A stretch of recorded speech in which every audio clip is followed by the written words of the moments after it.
Good morning guys, this side Manish Goyal welcomes all of you to my YouTube channel. और आज मैं लेकर आया हूं आपके लिए क्लास 11 से कॉम्प्लेक्स नंबर।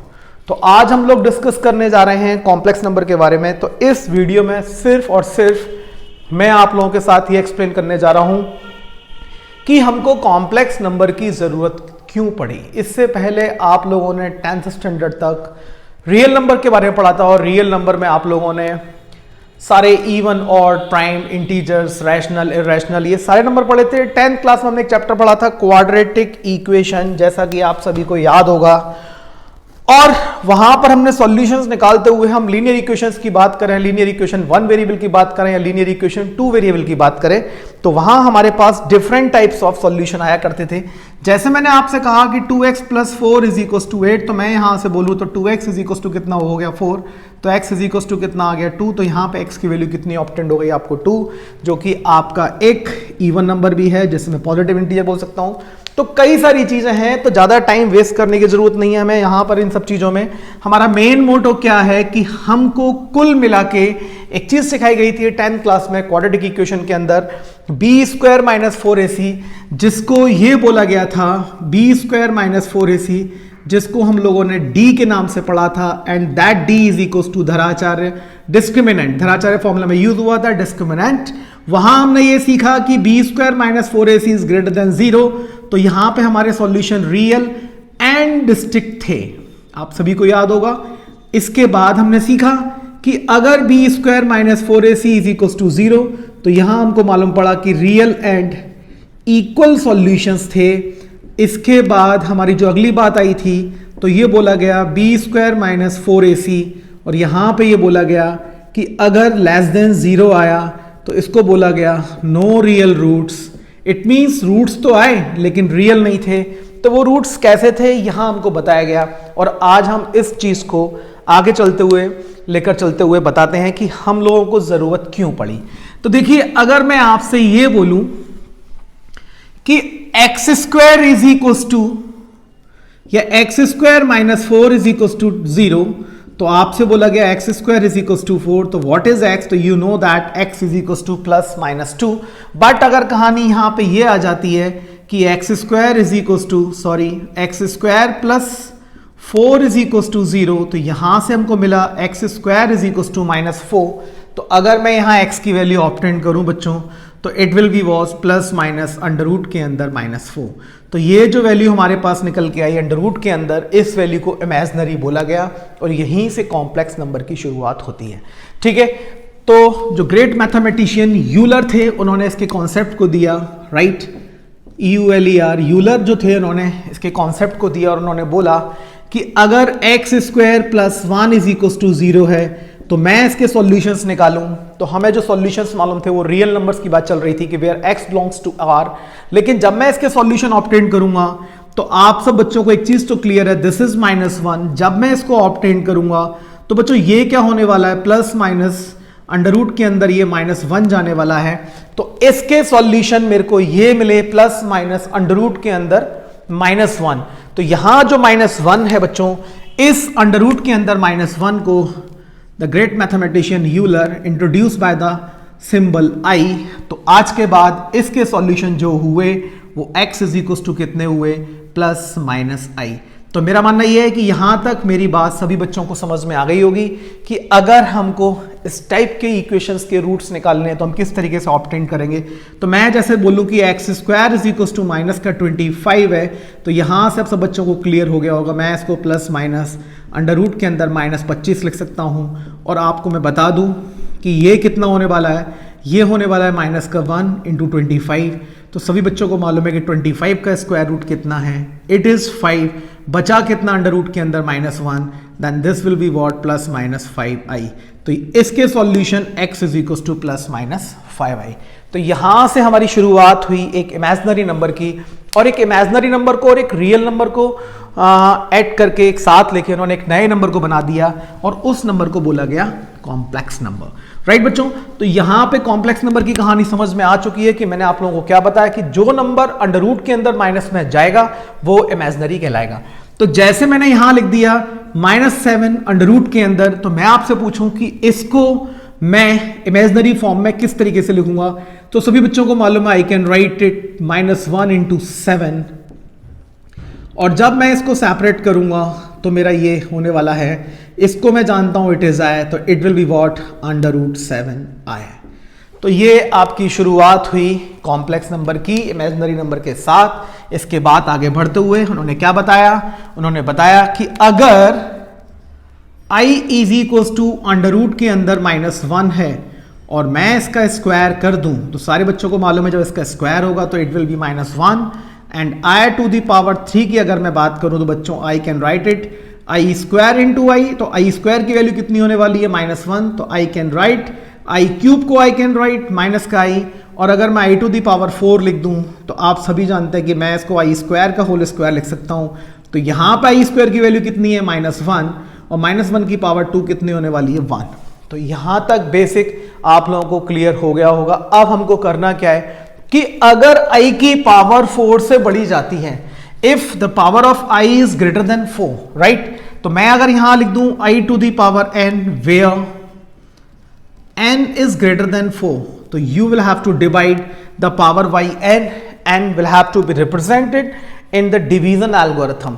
देखिए किस तरीके से, मैं एक छोटा सा एग्जांपल देके समझाता हूं आप लोगों को कि अगर मैंने यहां लिख दिया i की पावर 577 और आपसे पूछा गया कि मैं इसको किस फॉर्म में रिप्रेजेंट करूं, कैसे सिंप्लीफाई कर सकता हूं, तो यहां सभी बच्चों को मालूम है कि मैं 577 को 4 से डिवाइड करूंगा, तो बच्चों ये हो गया आपका 4 × 1 = 4, यहां आया ये 1 7 4 4 जा कितना हुआ 16, और ये 1 7 4 4 जा 16, तो रिमाइंडर कितना बचा 1 मेरे पास। तो मैंने आपसे क्या बोला, this is the dividend, this is the dividend, and what is the divisor, divisor is what 4 into what is the quotient 144, and बच्चों व्हाट इज द रिमाइंडर, तो रिमाइंडर सारे बच्चों को मालूम है 1। I can write this expression as i⁴ 144 and this will become what i। तो मेरी बात यहां तक सब बच्चों को समझ में आ गई होगी कि हाउ वी विल सिंप्लीफाई।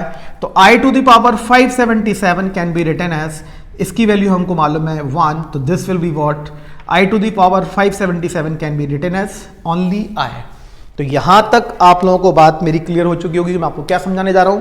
अब हम इसको आगे कंटिन्यू करते चलते हैं कि हमें बताया गया कि what is a complex number. तो कॉम्प्लेक्स नंबर में ये बोला कि अगर हम एक रियल पार्ट के साथ एक इमेजिनरी पार्ट को ले लें तो वहां जो नंबर आपका बनेगा वो कॉम्प्लेक्स नंबर बनेगा। तो यहां बोला गया कि अगर मैं लिख दूं इसको a + ib, तो इसको रिप्रेजेंट करने का तरीका हुआ z, and this will be known as complex number. तो एक चीज क्लियर हो गई कि कॉम्प्लेक्स नंबर को रिप्रेजेंट करने के लिए हम किस सिंबल का यूज करेंगे, तो we are just going to use z to represent a complex number. तो मैंने यहां तक जो समझाया सब बच्चों को ठीक से समझ में आ रहा होगा, और मैं रिक्वेस्ट कर रहा हूं सारे बच्चों से कि आप लोग सॉल्यूशंस खुद से करें, ठीक है ना, सॉल्यूशंस की तरफ ना देखें। सबसे पहले आप आपके पास जो टेक्स्ट बुक है उस टेक्स्ट बुक से क्वेश्चन करने की कोशिश करें। जो भी आपकी क्वेरीज हो उसके लिए मेरे को इनबॉक्स करें, टेक्स्ट करें, राइट। तो यहां से a + ib हमारे पास आ चुका है, और हमने इसमें a को क्या बोला बच्चों, this is known as the real part, this is known as the real part, and b is known as the imaginary part, right. तो अगर हम रियल पार्ट की बात करें तो रियल पार्ट ऑफ जो z होगा वो कितना होगा, रियल पार्ट ऑफ z होगा वो कितना होगा a, और जो इमेजिनरी पार्ट होगा वो z का कितना होगा b। तो यहां तक आप लोगों को बेसिक समझ में आ गया होगा। कुल मिला के कहने का मतलब क्या है कि अगर मैं इस नंबर की बात करूं, ये नंबर, तो आपको मालूम है कि ये नंबर किस तरीके से लिखा होगा, ये अंडर के अंदर माइनस का b² लिखा होगा। मेरी बात सबको समझ में आ गई है कि b² को what I can write it, I will write it b² × -1। तो यहां ये मेरा कितना हो गया, b बाहर निकल के आएगा, बचेगा कितना अंडर के अंदर -1, विच आई विल राइट इट, क्योंकि मुझे मालूम है i = अंडर-1, तो I can write it a + ib और bi। तो यहां तक आपको बात मेरी क्लियर हो गई होगी, मैं आपको क्या समझाने जा रहा हूं। तो ये सारे के सारे आपके कॉम्प्लेक्स नंबर के जो बेसिक हैं, किस तरीके से नंबर को रिप्रेजेंट किया गया। अब इसके साथ अगर आप चाहें तो कुछ एग्जांपल्स ले सकते हैं, ठीक है। जैसे मैंने आपसे बोला कि 3 plus 9i it's a complex, 4 plus 2/3i it is also complex, 4/3 minus 3/4, right. तो दिस इज ऑल्सो कॉम्प्लेक्स, जिसमें रियल पार्ट कितना है 4/3 and what is the imaginary part, it is what -3/4। तो यहां तक मेरी बात सब लोगों को समझ में आ गई होगी। अब हम बात करने जा रहे हैं इसके बाद इक्वलिटी ऑफ कॉम्प्लेक्स नंबर। तो जो छोटी छोटी चीजें हैं वो मैं आपको इस वीडियो में एक्सप्लेन करने जा रहा हूं। सबसे पहले आप यहां से सारी चीजों को समझ लें। अब मैं डिस्कस करने जा रहा हूं आप लोगों के साथ इक्वलिटी ऑफ कॉम्प्लेक्स नंबर, ठीक। तो कॉम्प्लेक्स नंबर की इक्वलिटी की हम बात करने जा रहे हैं। तो इक्वलिटी ऑफ कॉम्प्लेक्स नंबर कोई नई चीज नहीं, आपने पहले इक्वलिटी ऑफ ऑर्डर्ड पेयर पढ़ा हुआ 9th और 10th में। जैसे कि मैं आपसे बोलूं x, y is equal to 4, 3, तो आप सभी को मालूम है कि यहां से x की वैल्यू कितनी होने वाली है 4 और y की वैल्यू कितनी होने वाली है 3। सेम एज यहां से मैंने लिखा कि एक कॉम्प्लेक्स नंबर आपका है a प्लस IB और दूसरा कॉम्प्लेक्स नंबर है आपका x प्लस IY, और ये दोनों कॉम्प्लेक्स नंबर आपस में इक्वल है। तो आपको करना क्या है, what you have to do, आपको मालूम है कि दोनों कॉम्प्लेक्स नंबर इक्वल हैं, तो इनके रियल पार्ट और इनके इमेजिनरी पार्ट आपस में इक्वल होंगे। देयरफॉर आई कैन से कि a is equal to what x and b is equal to what y। तो ये आपका इक्वलिटी ऑफ कॉम्प्लेक्स नंबर सभी बच्चों को समझ में आ गया होगा। और इस पर बेस में एक आपको एग्जाम्पल करके दिखाई देता हूं, देखिए ध्यान से, ठीक है। तो ये इक्वलिटी ऑफ कॉम्प्लेक्स नंबर। तो ऐसे क्वेश्चंस अगर आप ये वीडियो देखेंगे जब, तो आपके एमसीक्यूज में ऐसे क्वेश्चन जनरली पूछे जाएंगे आप लोगों से। क्वेश्चन में दिया गया 4x plus i 3x minus y is equal to 3 minus 6i, right बच्चों। और आपसे बोला गया कि ये दोनों आपस में इक्वल हैं, तो बताइए x और y की वैल्यू क्या होने वाली है। तो हमने क्या किया, हमने यहां लिखा 4x, इसको अंदर मल्टीप्लाई किया बच्चों, तो ये कितना होने वाला है मेरा 3x। या फिर आप इसमें एक काम कर सकते हैं, कुछ भी करने की जरूरत नहीं है, आप यहां देखें ध्यान से कि ये मेरा रियल पार्ट है, ठीक है, और यहां रियल पार्ट कितना है 3। तो मुझे मालूम है कि दोनों इक्वल हैं, तो 4x की वैल्यू मेरे को कितनी मिलने वाली है 3। तो यहां से बच्चों x की वैल्यू कितनी हो जाएगी 3/4, ठीक। अब मुझे मालूम है i का कोफिशिएंट कितना है -6 और यहां i का कोफिशिएंट कितना है 3x माइनस y। तो यहां से 3x माइनस y की वैल्यू मेरे को कितनी मिली -6। What I have to obtain now, I have to obtain the value of y। तो I can write it 3 × 3/4 plus 6 is equal to y। यहां मैंने इसका एलसीएम लिया बच्चों, तो ये कितना आ गया मेरा 9 plus 6 4 = 24 is equal to y। तो y की वैल्यू कितनी हुई 24 plus 9, it will be what 33/4। तो for the value of x and y that is 3/4 and 33/4, the number written on the board will be equal. तो this is known as equality of complex number, right. तो यहां से आप ये छोटी सी चीज clear हो गई होगी आपको। अब हम अगले टॉपिक पे बात करने जा रहे हैं, वो हम बात करने जा रहे हैं how to write a number in the standard form. तो कोई भी नंबर आपको दिया हुआ है उसको स्टैंडर्ड फॉर्म में हम किस तरीके से लिखेंगे, ठीक है। तो जैसे मैंने लिख दिया यहां पे express the following, express the following in the form of a plus ib, ठीक है।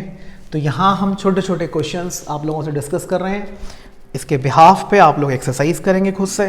जैसे इन्होंने पहला एग्जांपल लिया, क्वेश्चन में दिया हुआ है -5i और आपको मल्टीप्लाई करना है बच्चों 1/8i से, ठीक है। तो आपने जब इसको मल्टीप्लाई किया, सभी को मालूम है बच्चों ये कितना हो जाएगा -5/8, और i को i से मल्टीप्लाई करूंगा तो कितना होगा i², और i² की वैल्यू सभी बच्चों को मालूम है कितना -1। तो बच्चों ये कितना होने वाला है 5/8। तो आपसे पूछा जाए कि इसमें रियल नंबर कितना है, तो आप सभी को मालूम है कि इसको कॉम्प्लेक्स नंबर की अगर आपको फॉर्म में लिखवाया जाए तो आप इसको कैसे लिख सकते हैं 5/8 प्लस 0i, राइट बच्चों। तो एग्जाम्पल नंबर 2 की तरफ चलते हैं हम लोग अब। What is the example number 2? Your example number 2 which have to be written in the form of a plus तो देखिए अगले क्वेश्चन की तरफ चल रहे हैं हम लोग। 5 - 3i का होल क्यूब। तो इसके लिए आपको ये बेसिक्स फॉर्मूलेस का याद होना बहुत ज़रूरी है। तो यहाँ मुझे मालूम है a - b का होल क्यूब मेरे को अप्लाई करना है। तो देखिए बिल्कुल सिंपल तरीके से, तो ये हो गया a cube minus of b cube minus of 3ab and bracket में a - b। ठीक, तो यहां मैंने 5 क्यूब किया तो कितना आया 125। इसको मैंने लिखा तो कितना आया 27i क्यूब। 3 5 जा 15, 15 3 जा 45, 45 5 जा 225। तो यहां ये मेरा होने वाला है 5 3 जा 15, 15 3 जा 45, 45 5 जा कितना हुआ बच्चों 225। तो it will B 225i। This minus will become plus. 5 3 जा 15, 15 3 जा 45, 45 3 जा 135i square. Now I know that i square is equals to -1, i cube is equals to -i। आप लोगों को बता चुका हूं वीडियो के स्टार्टिंग में। तो अब आप यहां थोड़ा ध्यान से देखें। 125i क्यूब, तो इसको मैं क्या लिखूंगा -i, तो it will become plus 27i। ये माइनस का 225i और i स्क्वायर की वैल्यू कितनी है -1, तो it will become minus of 135। ठीक, तो जब मैंने 125 में से 135 को माइनस किया तो what I will get minus of 10 और 27, इसको मैंने माइनस किया तो 225 से मैं जब 27 को माइनस करूंगा तो 15 में से 7 गया तो कितना बचा 8, 11 में से 2 गया तो 9, तो ये कितना आया माइनस का 198 आए। अगर आपसे पूछा जाए कि इसमें a और b की वैल्यू कितनी है, तो आप सभी को मालूम है कि यहाँ पर जो a की वैल्यू -10 और b की वैल्यू कितनी है माइनस का 198। तो ये बेसिक आप लोगों के आपको यहाँ तक समझ में आ गए होंगे। तो इस तरीके से आपको इन फॉर्म्स में आपको जो एक्सरसाइज है आपकी NCERT की first, that you can do very easily. ठीक है, अगले टॉपिक की अगर हम बात करें इसी के अंदर, तो मैंने फर्स्ट एक्सरसाइज का पूरा कॉन्सेप्ट आप लोगों को एक्सप्लेन कर दिया है। अगले टॉपिक की अगर हम बात करें तो वो क्या है इसमें, वो समझ लें ध्यान से और कंफ्यूज जरा भी ना हो। योर नेक्स्ट मल्टीप्लिकेटिव इनवर्स के बारे में हम लोग बात कर रहे हैं। ठीक है, तो मल्टीप्लिकेटिव इनवर्स पढ़ा हुआ है हमने, छोटी क्लास में बताया गया हमको मल्टीप्लिकेटिव इनवर्स, एडिटिव इनवर्स। तो व्हाट इज मल्टीप्लिकेटिव इनवर्स? अगर मैं आपसे पूछूं 8 का मल्टीप्लिकेटिव इनवर्स क्या, तो आप सभी को मालूम है कि इसमें किससे मल्टीप्लाई करूं रिजल्ट मेरे को 1 मिले, तो I will have to multiply by 1/8। तो ये कितना आ गया 1। अगर -7 का मल्टीप्लिकेटिव इनवर्स पूछा जाए तो आपको किससे मल्टीप्लाई करना पड़ेगा 1/-7 से। ठीक है, तो आपको इसी तरीके से एक नंबर दिया गया है z जो कि a + ib है। They are asking you what is the multiplicative inverse of this. तो आप सभी को मालूम है कि multiplicative inverse of z is multiplicative inverse of z is what, everyone know it is 1/z। ठीक, तो मुझे मालूम है कि इसका मल्टीप्लिकेटिव इनवर्स कितना हुआ 1/a + ib, but you know that it is not in standard form. हमें मालूम है किसी भी कॉम्प्लेक्स नंबर की जो स्टैंडर्ड फॉर्म है वो क्या है a + ib। Then what you will do, तो इसको स्टैंडर्ड फॉर्म में लाने के लिए you will have to multiply it by its conjugate. तो कॉन्जुगेट को करना क्या है, कॉन्जुगेट से आप लोग फेमिलियर हैं, इसके साइन चेंज कर देने हैं। a - ib का मल्टीप्लाई ऊपर और a - ib का मल्टीप्लाई नीचे। तो डिनोमिनेटर में और न्यूमिनेटर में दोनों में मल्टीप्लाई किया। अब आप सभी को मालूम है ये हो गया हमारा a - ib। यहां जब आप फॉर्मूला लगाएंगे बच्चों तो ये हो जाएगा मेरा a² - i² b²। ठीक है, तो आपका जो नंबर होने वाला है मल्टीप्लिकेटिव इनवर्स वो हो गया बच्चों a - ib और अपॉन में i² की वैल्यू कितनी है सभी को मालूम है, इट इज -1। तो it will become a² + b²। तो ये हमारा मल्टीप्लिकेटिव इनवर्स है। अब आप देख रहे हैं कि मैं इसका मल्टीप्लाई इससे करूंगा तो ऑब्वियसली मेरे को कितना मिलना है 1 मिलना है। सभी बच्चों को यहां तक मेरी बात समझ में आ गई होगी। इसको मैं इससे मल्टीप्लाई करूंगा तो I will get 1। This is to obtain multiplicative inverse, right. तो यहां तक की कहानी मैंने आपको समझा दी है कि कॉन्जुगेट क्या है, और इसके बाद हम अगले टॉपिक की बात कर रहे हैं, that is the modulus of a complex number. तो आप आज इस वीडियो को देख के अपने टेक्स्ट बुक से और रिफ्रेशिंग बुक से फर्स्ट एक्सरसाइज को कंप्लीट करेंगे। जो भी अच्छे क्वेश्चंस होंगे आपके वो हम नेक्स्ट वीडियो जो कि मैं कल लेकर आने वाला हूं आप लोगों के लिए वहां से डिस्कस करेंगे। तो अब आपसे अगले टॉपिक में पूछा गया कि modulus of a complex number, right बच्चों। तो modulus of a complex number की अगर हम बात करें तो z is equals to a plus I B. देखिए एकेडमिक लेवल पे ये चैप्टर बहुत आसान है, लेकिन अगर हम कॉम्पिटिटिव लेवल की बात करें तो चैप्टर बहुत ही इंटरेस्टिंग और टफ है। तो इसके कुछ बढ़िया क्वेश्चंस जो कि आपके कॉम्पिटिशन्स के मतलब के हैं वो मैं आपके साथ डिस्कस करूंगा लेटर ऑन। पहले आप अपने बेस को स्ट्रॉन्ग कर लें। मेरे को पूछा गया है इसका मॉडुलस, तो इसके मॉडुलस को निकालने के लिए आपने करना क्या है, जो रियल पार्ट है वो और जो इमेजनरी पार्ट है वो उसका स्क्वायर का under root will be known as the modulus. जैसे मैंने एक एग्जांपल लिया और यहाँ पे एग्जांपल लिया -3 माइनस का 4i और आपसे पूछा गया इसका मॉड। तो सभी को मालूम है व्हाट आई डू, तो -3 square plus -4 square it is 9 plus 16 and what will be the 5। ठीक है, तो ये आपका कॉम्प्लेक्स नंबर का मॉड निकल कर आ गया। तो यहाँ से आप फर्स्ट एक्सरसाइज 5.1 जिसमें कि आपके 14 क्वेश्चन है, ये सारे क्वेश्चंस आप लोग कर सकते हैं। इसके बाद हम नेक्स्ट वीडियो में शुरू करेंगे इसके पोलर फॉर्म, इसका मॉडुलस, आर्गेंट प्लेन और पोलर फॉर्म के बारे में, इसके आर्गुमेंट के बारे में। Till then try to attempt the questions from your textbook, from your refresher, so that you can have command to solve such type of question. Till then, thank you so much.